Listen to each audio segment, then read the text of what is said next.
యోహాను సువార్త 14వ అధ్యాయము 6వ వచనము. మళ్ళీ చెప్తున్నానండి. యోహాను సువార్త 14వ అధ్యాయము 6వ వచనము. యేసు, నేనే మార్గమును సత్యమును జీవమును, నా ద్వారానే తప్ప ఎవడనూ తండ్రి యొద్దకు రాడు. దేవుని వాక్యంలోకి వెళ్ళే ముందు కొన్ని విషయాలు మీకు తెలియజేస్తానండి. భౌతికంగా మనము ఈ శరీరాలతో జీవిస్తున్నాము. అయితే మనము ఎక్కడికన్నా ఒక విదేశాలకు వెళ్ళాలన్నా, ఒక గ్రామానికి వెళ్ళాలన్నా, ఒక పట్టణానికి వెళ్ళాలన్నా ఒక మార్గాన్ని ద్వారాగా మనం వెళ్ళగలుగుతున్నాం. ఎలాగంటే ఇప్పుడు ఎగ్జాంపుల్కి కాకినాడ ఉందండి. కాకినాడ వెళ్ళవలసిన మార్గంలోకి మనము విజయవాడకి వెళ్ళే మార్గం ఉన్నది. వెనక్కి వెళ్తే విజయవాడ, ఎదరికి వెళ్తే కాకినాడ. మనకి మార్గం గురించి తెలియనప్పుడు ఆ మార్గంలోకి వెళ్ళే వారిని అడుగుతాం. ఏమండి, కాకినాడ పెట్టి వెళ్ళాలి అని మనం అడుగుతాం. తెలియనప్పుడు పలానా దశలో వెళ్ళాలండి అని చెప్పినప్పుడు మనం ఆ దశ వెంట వెళ్తాం. మనకు తెలియకుండా కాకినాడ వెళ్ళే మార్గంలోకి వెళ్ళకుండా విజయవాడ వెళ్ళే మార్గంలోకి మనం బ్రష్ ఎక్కేసామంటే, ఎక్కిన తర్వాత కూడా పలానా ఊర్లో దిగాలంటే వారు ఏమంటారండి, అమ్మ నువ్వు మార్గం తప్పావు, నువ్వు ఇటు రావాల్సిందాను కాదు, అటు వెళ్ళవలసిన వాడువు అని చెప్తాం. ఏమండి, అలాగే భౌతికంగా మీకు అర్థం కావాలని ఈ విషయం చెప్తున్నాను. ఏమండి, మనం ఎక్కడికైనా వెళ్ళాలన్నా, ప్రయాణం చేయాలన్నా అడ్రస్ కనుక్కొని వెళ్తాం. అడ్రస్ కనుక్కోకుండా మనం వెళ్ళలేం కదండి. అలాగే ఈ మధ్యకాలంలో అయితే సెల్ ఫోన్ ద్వారాగా అండ్ రూట్ మ్యాప్ ద్వారాగా వెళ్తున్నారు. అయితే అవి కూడా సరైన గమ్యానికి చేర్చవు. ఏమండి, మరి ఈ భూమి నుంచి చంద్రమండలానికి వెళ్ళాలన్నా, చంద్రమండలం అంటే ఏంటండి మన భాషలో? చందమామ కదా. చిన్నప్పుడు మన మామ అందరూ చెప్పేవారు కదా చందమామ కథలు. అలాగే ఇప్పుడు ఆ చందమామని దగ్గరికి వెళ్ళాలన్నా, చంద్ర దగ్గరికి వెళ్ళాలన్నా ఇప్పుడు వేటిని యూజ్ చేస్తున్నారండి? ర్యాకెట్లను యూజ్ చేస్తున్నారు. దానికి అయ్యే ఖర్చు ఎంత కాదు. ఆ చంద్రమండలానికి వెళ్ళడానికి ఎన్నో ప్రయోగాలు చేసి అక్కడ ఏముందో ఏంటని పరిశోధనలు చేయడానికి ఇక్కడి నుంచి అక్కడికి వెళ్తున్నారు. ఏమండి, అయితే ఈ భూమి మీద మానవుడు ప్రతి చోటకి ప్రతి దగ్గరికి వెళ్ళడానికి పరిశోధనలు చేసి ఆ మార్గాన్ని కనుక్కొని ఆ మార్గం దగ్గరికి వెళ్తున్నారు. అయితే భౌతికంగా చెప్తున్నాను నేను, అంటే శరీరంతో ఉన్నాను. అయితే మరి పరలోకానికి వెళ్ళాలి, పరలోకానికి వెళ్ళాలంటే మరి ఏ మార్గం అంటే వెళ్ళగలుగుతామండి? ఇక్కడ యేసుక్రీస్తు వారు చెప్పిన విషయం ఏంటంటే 14వ విషయంలోను యేసు గారు, నేనే మార్గమును సత్యమును జీవమును, నా ద్వారానే తప్ప ఎవడను తండ్రి యొద్దకు చేరలేరన్నారు. ఏమండి, అంటే తండ్రి యొద్దకు చేరలేమన్న మాట మనకంటూ ఒక తండ్రి ఉన్నారని మనకి ఎవరు తెలియజేశారండి? యేసుక్రీస్తు వారు తెలియజేశారు. భౌతికంగా మనం బ్రతుకుతున్న దినాలలో మనం ఎవరము, ఏంటి, మన ఎటువంటి వారము, ఈ భూమి మీదకి ఎలా వచ్చాము, మరలా మనం ఏమైపోతాము అనే విషయాలన్నీ కూడా తెలియజేసింది ఎవరంటే యేసుక్రీస్తు వారు. అంటే ఈ భూమి మీద బ్రతికిన దినాలలో దేవుడిచ్చిన ఆయుష్కాలలో పుట్టుక నుంచి మరణం వరకు ఈ మధ్యకాలంలోనూ దేవుడిచ్చిన ఆయుష్కాలంలోనూ తండ్రి ఎవరో తెలుసుకోవాలి, తండ్రి అయిన దేవుని తెలుసుకోవాలి, మన సృష్టికర్తను తెలుసుకోవాలి. ఏమండి, ఈ సృష్టి అంతటిలో కూడా దేవుడు తండ్రి ఎవరో తెలియచెప్పడానికే ఆయన ఇష్టపడుతున్నారు. ఆయన ఏమండి, ఆయనకి మనము ఆయన బిడ్డలము, దేవుని బిడ్డలము.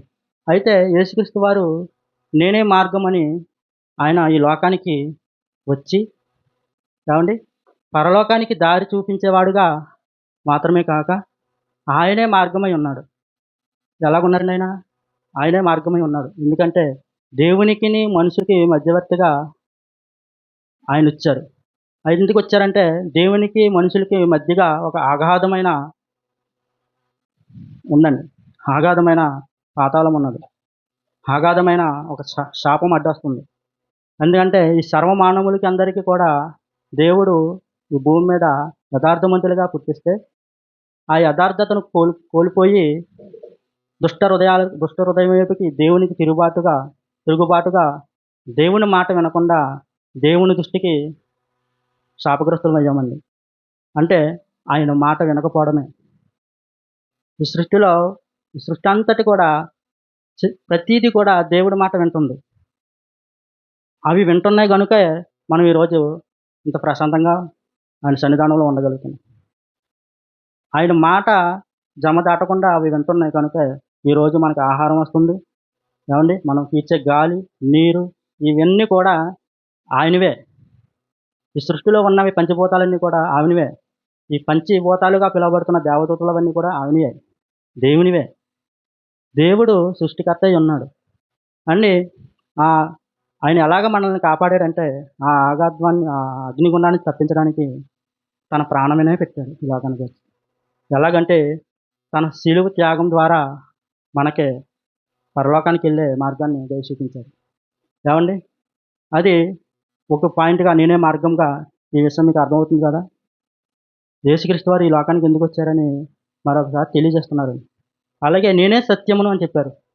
సత్యం అంటే ఏవండి? సత్యం అంటే యేసుక్రీస్తు వారే. సత్యమును స్వతంత్రులుగా చేయుటకు మనలను ఏర్పరచుకున్నాడంటండి. సత్యానికి స్వతంత్రులుగా ఉండడానికి. అంటే దేవుని బిడ్డలుగా ఉండడానికి మనల్ని ఏర్పరచుకున్నాడు. అంటే బానిసత్వం నుండి మనల్ని విడిపించి స్వతంత్రులుగా అంటే దేవుని బిడ్డలుగా ఉండడానికి మనల్ని ఏర్పరచుకున్నాడండి. ఎవరండి అయినా యేసుక్రీస్తు వారు. అయితే నేనే జీవాన్ని అని చెప్పాడండి. అంటే యేసుక్రీస్తు వారు మనకు నిత్య జీవాన్ని ఇవ్వడానికి వచ్చారు. అంటే పాపం వల్ల కలిగే ఏవండి? పాపం నుంచి కలిగే మరణం నుండి మనల్ని విడిపించడానికి యేసుక్రీస్తు వారు వచ్చారండి. ఆ మరణము అగ్నిగుండానికి తీసుకెళ్ళే మార్గమండి. అయితే యేసుక్రీస్తు వారి త్యాగమును ఈ కాలంలో అందరూ కూడా గుర్తించలేకపోతున్నారండి. ఎందుకంటే ఈ దేహంతో కొంతకాలం బతుకుతాము. బతికిన తర్వాత ఏ సమయాన్ని ఏం సంభవించదో కూడా తెలీదు. గానీ ఒక్క సెకండులో రెప్పపాటున తండ్రి యొద్దకు వెళ్ళవలసిన మనము అండి దురాత్మలు ఉండే స్థానంలోకి అగ్నిగుండానికి జారిపోతున్నాం. అది ఎంత భయం కలుగుతదండి. ఒకసారి మనమందరము ప్రశ్నించుకుందామండి. ఎందుకంటే ఏ సమయాన్ని ఏం సంభవిస్తుందో తెలీదండి. ఏ సమయంలో ఏం సంభవిస్తుందో తెలీదు. ఈ రోజు గడుస్తుందంటే ఆయన కృప వల్ల మనం ఈరోజు ఈ సన్నిధానంలో ఇలా ఉండగలుగుతున్నాం. మనం బిడ్డలతోటి మనం ఇలా చూడగలుగుతున్నాం, మాట్లాడగలుగుతున్నాం. ఒక రెప్పపాటున ఈ దేహాన్ని విడిచిపెట్టి వెళ్ళిపోతే యుగాలు అగ్నిగుండంలో మండిపోయే ఆ గ్రంథంలోకి మనం వెళ్ళిపోతామండి. అక్కడ పురుగు చావదు, అగ్ని ఆరదు. అటువంటి పరిస్థితిలోకి మనం ఎందుకు వెళ్ళిపోవాలి అనే దేవుని ఆవేదన. ఏవండి? ఎందుకు మీరు నా బిడ్డలు నా దగ్గరికి రావాలని నేను చేతులు చాపి మీ ఎదుట చూస్తుంటే, మీరు నాకెందుకు ఉండేగళ్ళు దూరం దూరం అయిపోతున్నారు అని ఆయన బాధ. ఆయన బాధ ఎంత అంత కాదండి. స్వయంగా తన ప్రియ కుమారుడినే ఈ లోకానికి పంపించి మనకి ప్రాణం సహితం ఇచ్చేస్తే, మనము ఈ భూమి మీద ఉన్న వాటి కొరకే ఎదురు చూస్తున్నాం తప్ప, పరసంబంధులుగా దేవుని బిడ్డలాగా పైన చూస్తలేదండి మనం. ఆయన ఒక మాట చెప్పారండి. భూమి మీద భూ సంబంధులు భూమి మీద వెతుకుతారు తప్ప, పరసంబంధులు పరలోకం కొరకు వెతుకుతారని దేవుడు సెలవిచ్చాడు. ఆయన ఆవేదన ఎవరికీ అర్థం కావటం లేదండి. మనకైనా అర్థం కావాలి. మనమందరం కూడా ఆయన సన్నిధానంలో ఉండాలని దేవుడు ఈ మాటలు మనకు తెలియజేస్తున్నాడండి. ఎందుకంటే ఆయన మనకిచ్చిన గొప్ప భాగ్యం ఏంటంటే పునరుద్ధానం అండి. ఆయన చనిపోయి మూడవ దినాన లేచాడండి. మనకంటూ ఒక నిరీక్షణ ఉంది. ఆయన చనిపోయి మూడో దినాన లేచి మరలా శిష్యుల మధ్యన ఈ భూమి మీద ఏవండి 40 దినాలు సంచరించారండి సాక్షిగా. ఆ కాలంలో తోమా గారు కూడా సందేహించాడు. ఈయన మరల లేచాడా అని. ఏవండి? మరల లేచాడని ఆయన చూత్తేనే గాని నేను నమ్మనంటే, మరలా ప్రత్యక్షమై ఇదిగో నేనొచ్చానని చెప్తే, తోమా గారు ఆయన్ని ముట్టుకుంటేనే గాని ఆయన నమ్మలేదు. ఆయన విశ్వసించలేదు. కానీ మనం చాలా ధన్యులమండి. ఎందుకంటే ఆయన చూడలేదు గానీ, ఆయన మాటకు విధేయత కలిగి, ఆయన మాట నమ్మి, ఆయన యందు విశ్వాసం కలిగి మనమందరం ఉన్నామండి. అంటే విశ్వాసించిన వాడు చూచి నమ్మక చూడకుండా నమ్మినవాడు ధన్యుడు అన్నారు కదా! అండి ఎంత గొప్ప భాగ్యాన్ని మనకు దేవుడు దయచూపించాడండి. ఏవండి? ఆయనలో ఉన్నవారే శాశ్వత కాలం దేవునితో జీవిస్తారండి. ఆయనలో ఉన్నవారే శాశ్వత కాలం ఆయనతో పాటు జీవిస్తారండి. అంటే మనమందరం ఆయన దగ్గరికి వెళ్తాం. ఇక్కడ జీవిస్తాం, అక్కడ జీవిస్తాం. ఏవండి? చీకటిలోంచి వెలుగులోకి మనల్ని నడిపిస్తున్నారండి. దానికి కారకులు ఎవరంటే యేసుక్రీస్తు వారే. ఏవండి? ఆ యేసుక్రీస్తు వారే ఈ భూమి మీదకి రాకపోతే మనం ఏమైపోదుమో. ఏవండి? అందుకే ఏవండి ఇంకో విషయం చెప్తున్నాను మీకు. యోహాను సువార్త 8వ అధ్యాయము 32లో చూడండి. యోహాను సువార్త 8వ అధ్యాయము 32. అప్పుడు సత్యము మిమ్మల్ని స్వతంత్రులుగా చెయ్యునని చెప్పగా వారు, మేము అబ్రహాము సంతానము, మీకు ఎన్నడను ఎవనికిని దాసులకై ఉండలేమే, మీరు స్వతంత్రులుగా చెయ్యబద్దులను ఎలా చెప్పుచున్నారు ఆయనతో అనిరి. ఏమండి, ఆ కాలంలో నండి మీరు అబ్రహాము సంతానమని నాకు తెలియను, అయినను మీలో నా వాక్యమును చోటు లేదు అంటున్నారండి.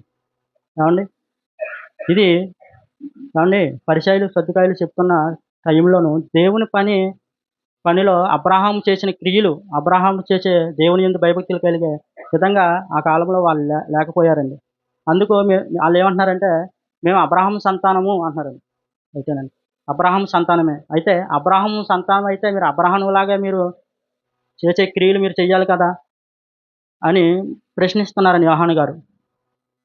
ఏమండి, అలాగే ఇప్పుడు మనము కూడా ప్రభు యందున్న మనమందరం కూడా ఆయన బిడ్డలమని అనిపించుకున్నట్టుకు ఆయన యందు ఉన్నామని మనం అనుకుంటూ దేవుని బిడ్డలుగా ఈ లోకంలో ఆయన ఉన్నట్లుగా మనం బ్రతికితే ఆయన మనం గణపరిచేవారుగా ఉంటాము, ఆయన ఆరాధించేవారుగా ఉంటామండి. ఏమండి, యేసుక్రీస్తు వారు సర్వాధికారి అయి ఉన్నాడండి. అంత గొప్ప సర్వాధికారి అయి ఉన్న దేవుడు మనల్ని ఏమండి మనకు రక్షకుడుగా ఉన్నాడు. అందుని బట్టి ఏమండి మనమందరము కూడా దేవునికై స్తోత్రాలు తెలియజేసుకుంటూ సర్వాధికారైన దేవుడి నుండి నిరంతరము స్తోత్రార్హుడై ఉన్నాడని ఆరాధన చేసుకుందామండి.